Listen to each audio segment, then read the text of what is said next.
Dipa Nusantara Aidit, atau mungkin lebih familiar dengan nama Den Aidit, sosok yang namanya begitu lekat dalam sejarah Indonesia dan kerap menjadi bibit dari perdebatan panjang lantaran perannya dalam Partai Komunis Indonesia alias PKI.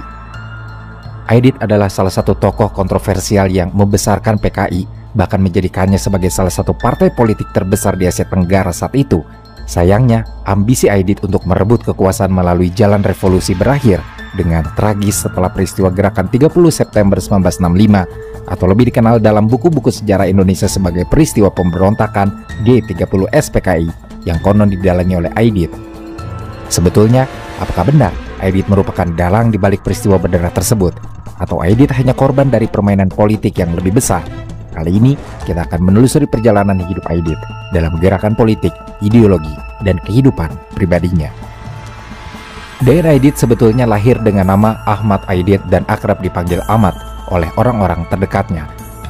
Beberapa sumber menyebut bahwa Aidit lahir pada tanggal 30 Juli 1923 di Tanjung Pandan, Belitung. Tapi sumber lainnya ada pula yang menyebut kalau Aidit merupakan orang keturunan Belitung yang lahir di Medan. Dia anak pertama dari Abdullah Aidit dan Mailan. Ayahnya, Abdullah Aidit, merupakan anak dari Haji Ismail, seorang nelayan yang cukup terpandang di daerahnya. Abdullah bekerja sebagai mantri kehutanan dan tercatat pernah memimpin gerakan pemuda di Belitung untuk melawan kekuasaan kolonial Belanda. Tapi begitu Indonesia merdeka, ayah Den Aidit ini sempat menjadi anggota DPRS mewakili rakyat Belitung. Tidak hanya itu, diketahui ayah Aidit pun pernah mendirikan sebuah perkumpulan keagamaan yang diberi nama Nurul Islam, di mana perkumpulan ini berorientasi kepada Muhammadiyah. Sementara ibunya, Mailan, diketahui berasal dari keluarga Ningrat Belitung. Mailan adalah putri dari Ki Agus Haji Abdurrahman dan Nyanyu Aminah. Kakek Aidit dari pihak ibunya, yaitu Ki Agus, dikenal sebagai peneroka atau penjelajah yang membuka wilayah-wilayah baru. Ki Agus diketahui merupakan pembuka kampung Batu Hitam yang sekaligus menjadikannya tuan atas tanah yang dibukanya tersebut. Asal-usul Aminah, nenek Aidit sendiri belum jelas, tetapi beberapa sumber menyebut kalau leluhur Aidit datang dari Nagari Maninjau, Sumatera Barat.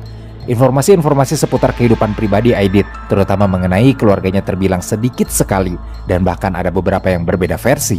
Misalnya saja tentang ayah dan ibunya, serta adik-adiknya. Jika merujuk pada buku Matinya Aidit, Marsekal Lubang Buaya karya Rosa Mona yang terbit pada tahun 1967, disebut kalau ayahnya meninggal dunia saat Aidit masih kecil, sehingga dia dibesarkan oleh ayah tirinya. Dan konon, Aidit hanya memiliki 4 adik, yang 2 diantaranya adalah adik tirinya yang berbeda ibu. Tapi, jika merujuk pada buku-buku biografi karya adik-adik Aidit, diketahui Aidit memiliki 3 adik kandung, yaitu Basri Aidit, Ibrahim Aidit, dan Murad Aidit. Dikatakan bahwa ayah Aidit kemudian menikah lagi dengan perempuan bernama Marisah yang dikaruniai 2 anak bernama Sabron Aidit dan Asahan Aidit. Menurut keterangan Murad, si bungsu dari pernikahan Abdullah dan Mailan, perpisahan kedua orang tuanya adalah karena mereka sama-sama memiliki watak yang keras, watak yang diwariskan kepada si sulung, Aidit. Sebagai anak tertua di keluarganya, Aidit menjadi sosok pelindung jika adik-adiknya diganggu dan mendapat ancaman. Dia tumbuh menjadi anak yang sangat berani, pandai bergaul, dan diketahui memiliki banyak teman.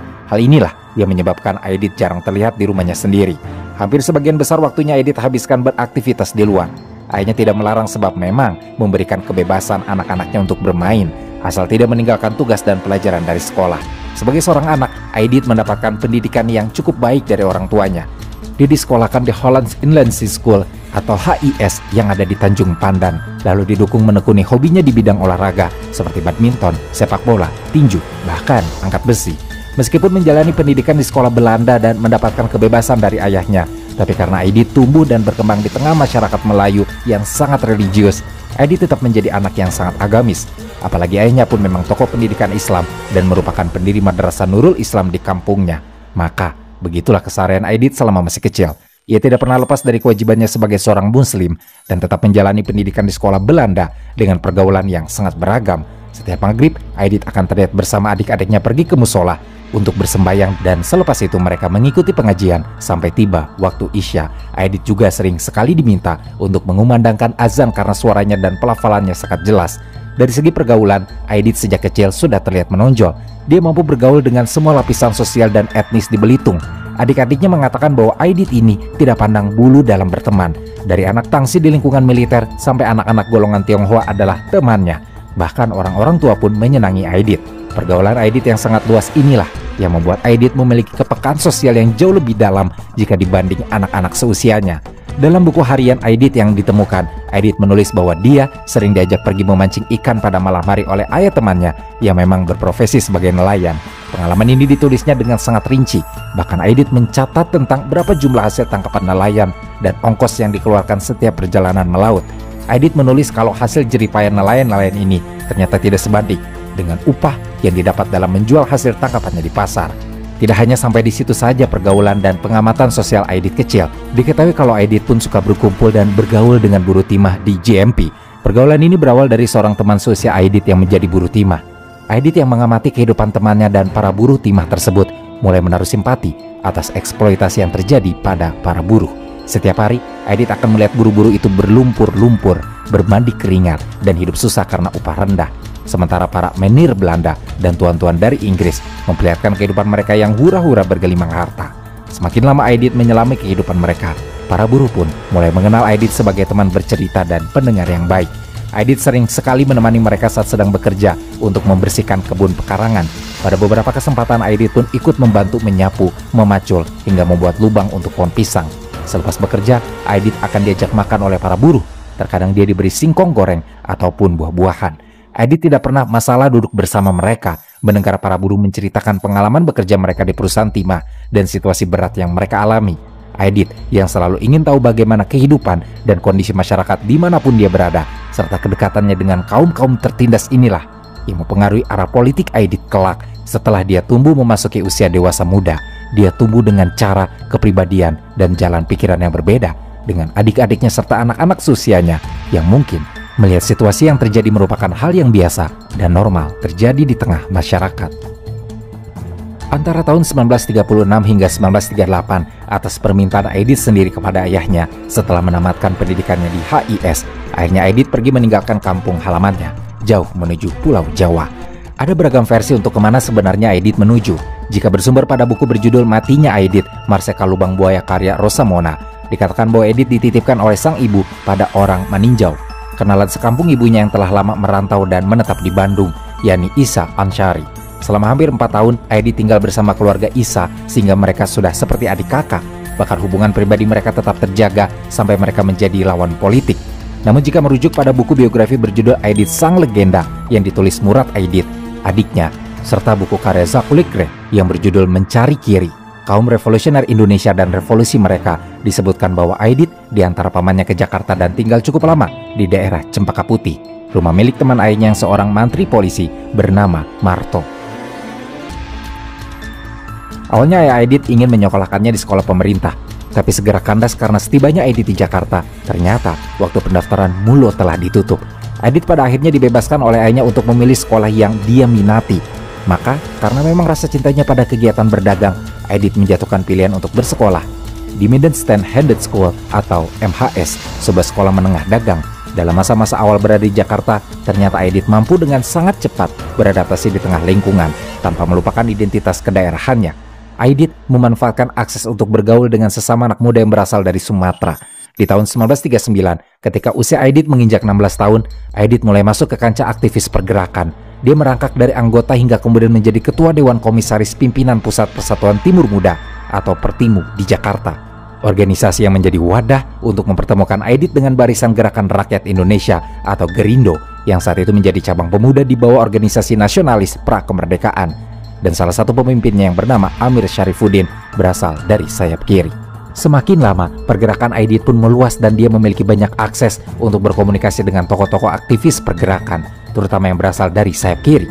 Terhubungnya Aidit dengan Gerindo serta aktivis sayap kiri sebenarnya bukan sesuatu yang mengejutkan. Aidit sudah memperlihatkan ketertarikannya dengan pandangan kaum kiri sejak kecil, di mana sejalan dengan pola pikir serta keresahan Aidit selama dia berada di kampungnya. Aidit paham betul kalau Marxis memiliki pengaruh yang besar pada organisasi-organisasi tingkat dunia. Tapi sebenarnya, sampai Jepang merebut kekuasaan Belanda di Indonesia, Aidit tidak pernah benar-benar bersentuhan langsung dengan gagasan Marxisme. Dia hanya mengetahuinya samar-samar. Belakangan, selama masa pendudukan Jepang di Indonesia dan munculnya propaganda Jepang untuk mewujudkan sebuah Asia Raya, ketika banyak pemuda Indonesia saat itu berbondong-bondong memperlihatkan minat mereka pada propaganda, justru Aidit memilih jalan yang lain.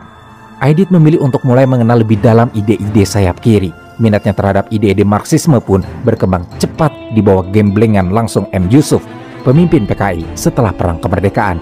Dari M. Yusuf, kemudian Aidit meminjam buku salinan Das Kapital berbahasa Belanda. Lalu kemudian di tahun 1943, Aidit mulai terlibat bersama kelompok PKI ilegal. Menjadi aktivis pergerakan anti-fasis selalu memiliki banyak risiko, tidak hanya untuk diri Aidit sendiri, tetapi juga untuk keluarganya. Maka kemudian demi melindungi keluarganya, Aidit terus mengobrol dengan ayahnya melalui surat untuk melakukan pergantian nama. Rencana Aidit akan mengganti namanya menjadi Dipo Nusantara atau Dipa Nusantara yang disikat DN dengan tetap mencantumkan nama Aidit di belakangnya.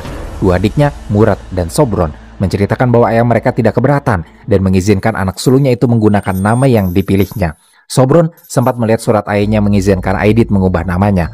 Walaupun bagi keluarga Aidit, nama adalah hal yang penting, tapi Abdullah tampaknya memahami kekhawatiran Aidit atas keselamatan keluarganya. Jadi, dia memberi izin. Di tahun 1940, Aidit mendirikan perpustakaan bernama Antara di daerah Tanah Tinggi, Senen, Jakarta Pusat. Setelah itu, Aidit dan teman seindikosnya yang bernama Mokhtar membuat sebuah usaha jahit yang juga diberi nama Antara. Lokasinya yang sangat strategis sehingga menjadikannya tempat mangkal aktivis hingga seniman Senen di masa itu, seperti Adam Malik dan Khairul Saleh. Sebagian besar terdiri atas para pendatang dari Minangkabau yang banyak berjualan dan membuka restoran. Dalam beberapa sumber disebutkan kalau aktivitas politik Aidit yang semakin dalam membuat dia mulai berkenalan pula dengan orang-orang yang kelak memainkan peranan penting dalam politik Indonesia. Menurut beberapa temannya, Muhammad Hatta mulainya menaruh banyak harapan dan kepercayaan kepadanya, dan Aidit menjadi anak didik kesayangan Hatta. Tapi seiring berjalannya waktu, mereka berseberangan jalan dari segi ideologi politik. Aidit punya keunikan dalam pandangannya, meskipun dirinya memang seorang Marxis dan anggota Komunis Internasional alias Komintern. Tapi Aidit tetap menunjukkan dukungannya terhadap paham Marxisme yang dicetuskan Soekarno dan membiarkan partainya berkembang tanpa menunjukkan keinginan untuk merebut kekuasaan. Di awal tahun 1948, terjadi proses kristalisasi dalam tubuh sayap kiri dengan dilakukannya perubahan menjadi satu partai. Pada saat itulah Musso de Oudehir, saudara seperjuangan Alimin, pulang dari pengasingannya. Dia telah melancarkan gagasan untuk mewujudkan Partai Kesatuan Sayap Kiri berdasarkan azas-azas Partai Komunis dengan program yang disebut Jalan Baru untuk Republik Indonesia. Musso yang muncul kembali bagaikan juru selamat bagi Partai Komunis, ia diterima dengan sangat terbuka. Apalagi saat itu organisasi dan partai sayap kiri tengah mengalami frustasi dan keputusasaan. Mereka mencari pemimpin baru. Musso adalah orang yang dianggap tepat mengisi posisi tersebut. Tokoh-tokoh sayap kiri lain seperti Amir Syarifuddin, Setiajid Suripno, dan Maruto Darusman pun mengikutinya dengan penuh. Makanya kemudian usaha Musso untuk mengadakan reorganisasi PKI relatif mudah. Faktor senioritas, kepribadian yang keras, dan suasana PKI yang saat itu memang sedang berada di kebuntuan sangat mempengaruhi mulusnya jalan Musso naik ke kursi kepemimpinan PKI. Kemudian di tanggal 27 dan 28 Agustus diadakan konferensi PKI dan baru di tanggal 1 September diumumkan struktur kepengurusan yang baru di PKI dengan susunan sekretaris jenderal dipimpin oleh Musso, Maruto Darusman, Tang Lidji, dan Ngadiman. Sementara saat itu Aidit secara penuh menjadi bagian dari CCPKI dengan posisi sebagai sekretariat buruh. Aidit merupakan salah satu kader yang sangat setuju adanya koreksi Musso dan bersedia menjalankannya untuk masa yang akan datang. Sebab Aidit menilai bahwa ide-ide Musso sangat sesuai dengan sikap perjuangan para pemuda saat itu yang tidak mau berkompromi dengan pihak Belanda. Kelompok Bintang Merah yang dibawahi PKI sangat giat mempropagandakan ide ini, dan untuk lebih memantapkan ide Musso tersebut, akhirnya PKI pun berencana untuk menggelar kongres dengan meresmikan Jalan Baru untuk Republik Indonesia sebagai garis politik PKI. Masalahnya, belum lama Musso berada di puncak kepemimpinan partai, meletuslah konflik di Madiun. Ini menjadi serangkaian konflik yang sangat serius antara unit-unit bersenjata yang berorientasi kepada PKI melawan unit-unit angkatan bersenjata Republik dan sekutu-sekutu lokalnya yang tidak begitu permanen. Saat itu, pemerintah pusat menilai konflik tersebut sebagai pemberontakan kaum komunis, sehingga pemimpin tertinggi PKI yang tidak lain adalah Musso harus turun tangan memimpin anggota partai di Madiun untuk menyelesaikan konflik. Sayangnya, upaya Musso gagal dan dalam beberapa minggu saja PKI dipukul mundur. Setelah peristiwa Madiun 1948, kondisi PKI menjadi hancur lebur, tapi segera diselamatkan oleh Aidit yang segera memegang kendali partai kecil yang tidak terorganisir dengan baik tersebut, dan bahkan para anggotanya masih menyimpan luka-luka atas kegagalan pemberontakan Madiun. Aidit berhasil menjadi sekjen PKI, bahkan kemudian menjadi ketuanya, di mana saat itu Aidit sempat bicara dengan Sobron untuk mempertimbangkan percantuman nama Aidit di belakang namanya. Sebab nama Aidit mungkin akan terus-menerus dikaitkan dengan PKI, tapi nama belakang keluarganya tidak ada yang diganti. Aidit pun terus maju di kancah perpolitikan. Sebenarnya membangun PKI bukanlah hal yang mudah. Setelah pemberontakan, bagian-bagian masyarakat Indonesia yang lebih sadar politik tampaknya menentang partai untuk mencari dukungan. Aidit secara tidak langsung dipaksa mencari dukungan di antara massa kaum buruh, petani, dan kaum miskin yang umumnya masih berada di luar kesadaran terhadap proses politik. Untuk memenangkan dukungan dari masyarakat, Aidit sadar kalau sangat penting untuk menampilkan PKI sebagai gambaran yang menarik bagi masyarakat yang lebih miskin dan pada umumnya bersifat acuh tidak acuh pada politik. Selain itu, Aidit juga harus membuat PKI dapat diterima oleh kelompok-kelompok berkuasa non-komunis yang mengontrol cara-cara represi untuk menghindari PKI mendapat halangan dari mereka. Maka kemudian terbentuklah citra PKI sebagai partai dengan sikap patriotisme yang lincah, simpatik terhadap agama, damai dalam mengejar tujuannya, memikirkan masalah-masalah kecil yang dirasakan, serta dikeluhkan pendukung potensialnya, berlaku moderat, dan uniknya PKI ini tidak menonjolkan diri dengan bersikap ramah terhadap kekuatan politik Indonesia lainnya. Di bawah kepemimpinan Aidit, PKI kemudian menjadi partai komunis terbesar ketiga di dunia setelah Uni Soviet dan Tiongkok. Partai ini tidak hanya menjadi alat politik, tapi menjadi alat bagi Aidit untuk membantu masyarakat, khususnya kaum-kaum tertindas. Dia mengembangkan sejumlah program untuk berbagai kelompok masyarakat, seperti misalnya Pemuda Rakyat, Gerwani, Barisan Tani Indonesia atau BTI, Lekra, dan lain-lain. Cara Aidit dalam memimpin PKI ini membuahkan hasil yang sangat manis. Dalam kampanye pemilu di tanggal 29 September 1955, Aidit dan PKI pun berhasil memperoleh banyak pengikut dan dukungan karena program-programnya untuk rakyat kecil di Indonesia. Tercatat bahwa hasil suara parlemen menunjukkan kalau secara keseluruhan, PKI menempati posisi keempat suara terbesar setelah PNI, Masyumi, dan NU. Di Jawa Tengah, PKI memperoleh suara terbesar kedua setelah PNI, sementara di Jawa Timur memperoleh suara terbesar kedua setelah NU. Perolehan suara ini terbilang merupakan pencapaian yang sangat luar biasa, apalagi jika mengingat peristiwa Madiun 1948. Langkah Aidit untuk menarik dukungan dari masyarakat miskin dinilai berhasil. Sebab jika dilihat lagi, basis pemilih PKI memang berada di daerah-daerah yang dilanda kemiskinan ekstrim dengan pertanian yang amat mundur serta tekanan penduduk. Beberapa pengamat politik mengatakan bahwa kemenangan PKI ini pun didukung berkat tradisi yang semakin luntur, ditandai dengan hak milik tanah bersama yang makin hilang, sehingga jumlah petani yang tidak punya tanah semakin meningkat, dan kesenjangan yang makin besar dalam kehidupan ekonomi desa.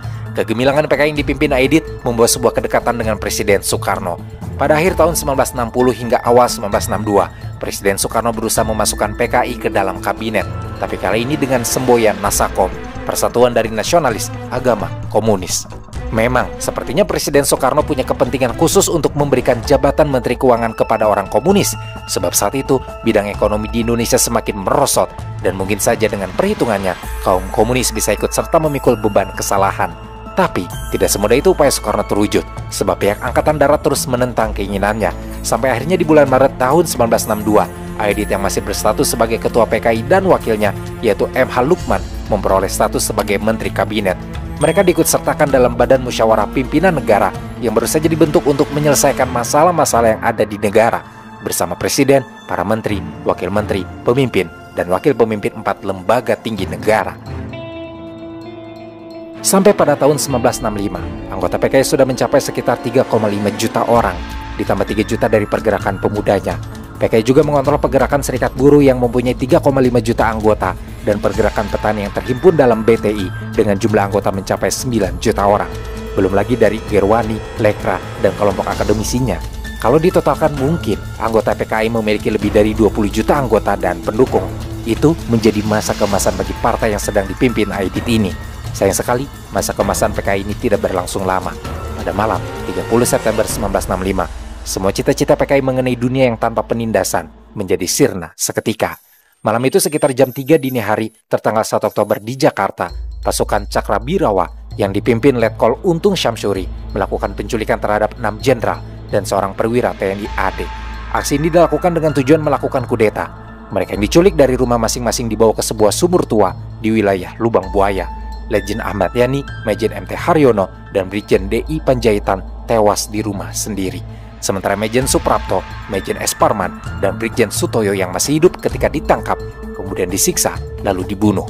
Namun sasaran utama mereka yaitu Menteri Koordinator Pertahanan dan Keamanan, serta Kepala Staf TNI Jenderal Abdul Haris Nasution, berhasil lolos dari upaya penculikan dengan melompati tembok menuju Taman Kudetaan Irak. Justru ajudan pribadinya, yaitu Letnan 1 Pierre Tandean, ditangkap dan dikira sebagai Nasution. Selain Letnan 1 Pierre Tandean, tetangga Nasution yang seorang polisi tertembak hingga tewas, dan bahkan putri Nasution, yaitu Ade Irma Suryani Nasution, yang baru berusia 5 tahun, malam itu pun tertembak oleh kelompok penyerang dan meninggal pada tanggal 6 Oktober setelah sempat dirawat di rumah sakit. Para penculik itu kemudian membuang jenazah para jenderal, termasuk Letnan 1 Pierre Tandean, ke dalam sumur bekas di dekat Pangkalan Halim. Saat itu, pasukan Cakrabirawa yang terkenal sangat loyal dengan PKI menjadikan PKI sebagai tertuduh dalam kasus kematian 6 jenderal ini, dan Aidit sendiri dituduh sebagai dalang peristiwa mengerikan ini. Dalam analisis sejarawan Joh Rosa yang kemudian dibukukan dengan judul Dalih Pembunuhan Massal Gerakan 30 September dan Kudeta Soeharto, tertulis kalau ada kemungkinan perebutan kekuasaan di Angkatan Darat menjelang 30 September 1965. Masih dengan analis John Rosa, dinyatakan olehnya bahwa para pejabat tinggi AS dan perwira-perwira Indonesia yang menjadi sekutu mereka sudah menyiapkan sebuah skenario yang berisi pokok-pokok alur kejadian.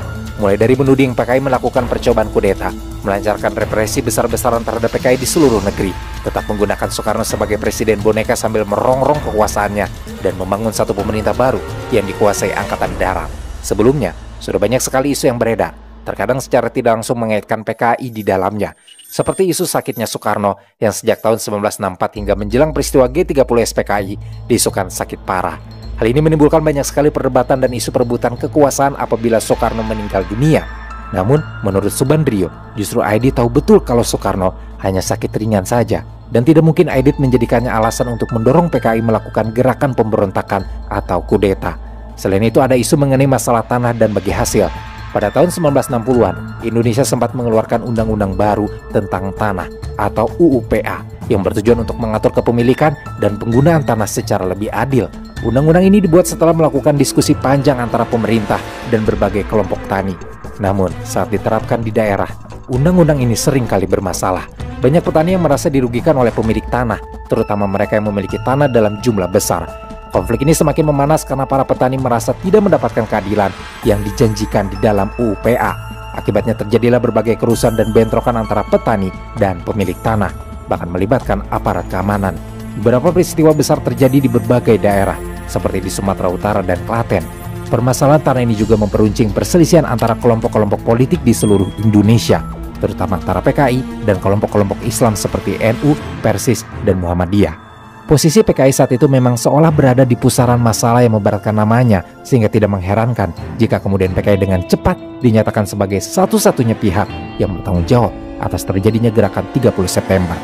Pada tanggal 17 Oktober, Kolonel Sarwo Edi menggerakkan pasukan komandonya ke Jawa Tengah untuk melakukan pembersihan PKI. Gerakan ini bukan saja menguatkan protes terhadap PKI, tetapi juga melakukan pembunuhan terhadap orang-orang komunis maupun orang yang baru terduga komunis, terutama di Jawa Tengah, Jawa Timur, dan Bali. Sementara Aidit ada beberapa versi mengenai kisah kematiannya. Konon, Aidit tertangkap di Jawa Tengah saat Kolonel Sarwo Edi melakukan pembersihan, lalu dibawa oleh sebuah batalion Kostrat ke Boyolali.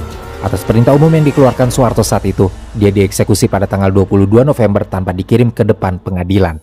Dalam versi ini, diceritakan kalau Aidit sempat dibawa ke dekat sebuah sumur dan disuruh berdiri di dekatnya. Aidit hanya diberikan waktu setengah jam sebelum dieksekusi.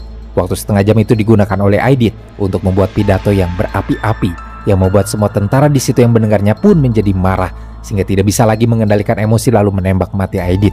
Sementara versi yang lain, dikatakan bahwa Aidit diledakkan di dalam rumah, tempatnya ditahan. Hingga saat ini, keberadaan makamnya memang masih simpang siur dan dipertanyakan lokasi jenazahnya. Sesudah malam tragedi G30 SPKI, istri Aidit yaitu Sutanti yang belum lama pulang dari Pyongyang, Korea Utara untuk mendalami studi akupuntur berusaha menyamar untuk mencari suaminya yang hilang seperti ditelan bumi. Sutanti adalah dokter ahli akupuntur pertama di Indonesia yang datang dari keluarga Ningrat Mangkunegaraan. Dia merupakan putri dari Mudigdo dan Siti Aminah. Ibunya merupakan keturunan Ningrat Minang. Dari pihak ayah, Sutanti memiliki kakek bernama Kusumo Digdo yang tidak lain adalah Bupati Tuban pertama. Sutanti menikah dengan Aidit pada awal tahun 1948 di rumah Kiai Haji Raden Dasuki, sesepuh PKI Solo, yang bertindak sebagai penghulu. Dari pernikahan tersebut, mereka dikaruniai 5 orang anak, terdiri dari 3 anak laki-laki dan 2 perempuan. Sutanti bercerita kalau di malam tragedi 30S yang menjadi malam terakhirnya bertemu Aidit, mereka sempat berdebat ketika Aidit dijemput oleh orang-orang berseragam militer warna biru di kediaman mereka. Sutanti melarang suaminya untuk tidak berangkat, tetapi Edi tetap pergi setelah mencium kening istrinya itu dan berpesan agar mengunci pagar. Tentang kemana Aidit pergi malam itu dan apa yang dia lakukan tidak pernah ada yang tahu pasti.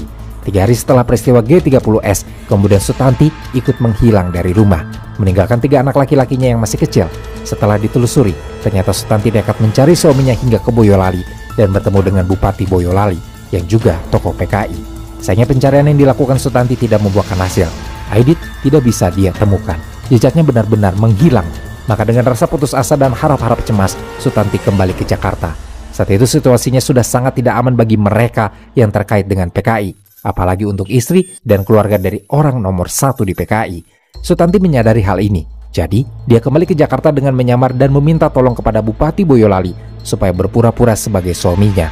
Agar aksi penyamaran lebih meyakinkan, mereka mengambil 2 anak dan mengontrak di kawasan Cirende, Jakarta. Sayangnya aksi penyamaran yang sudah berjalan selama berbulan-bulan lamanya itu berakhir setelah tetangga mereka curiga dan akhirnya mengungkap identitas Sutanti yang sesungguhnya.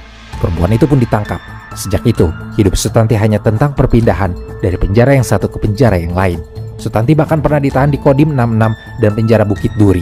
Lalu baru dilepaskan pada tahun 1980 setelah 14 tahun mendekam di penjara. Selama itu pula, Sutanti tidak pernah bertemu dengan anak-anaknya. Pasalnya keluarga yang dititipkan untuk merawat anak-anak Sutanti tidak berani membawa anak-anaknya ke penjara karena khawatir dengan keselamatan mereka. Setelah bebas dari tahanan, antara pertengahan 1970-an sampai 1980-an, Sutanti sempat kembali berpraktik sebagai dokter akupuntur. Dalam berbagai catatan, disebut-sebut kalau Sutanti dan ibunya, Siti Aminah, menjadi 2 perempuan yang paling ditakuti oleh pemerintah Soeharto yang menggaungkan sebuah propaganda bahaya laten komunisme. Ketika mereka menempati rumah di Pondok Pinang, rumah itu rutin diawasi militer dan polisi. Setiap bulan September, akan ada 1 jeep berisi prajurit bersenjata yang menjaga jalan masuk ke rumah tinggal mereka. Bahkan, ketika ibu Sutanti meninggal dunia pada tahun 1984, ada helikopter yang berpatroli di langit sekitar Pondok Pinang. Bagian yang mungkin cukup mengejutkan dan benar-benar terjadi adalah ketika Sutanti terserang stroke dan harus dirawat di ICU. Orang-orang yang menangani perawatannya didatangi oleh aparat dari Kodam 5 Jaya untuk diinterogasi satu persatu. Lantaran kecurigaan ada pihak asing yang membiayai perawatan ibu lansia tidak berdaya itu.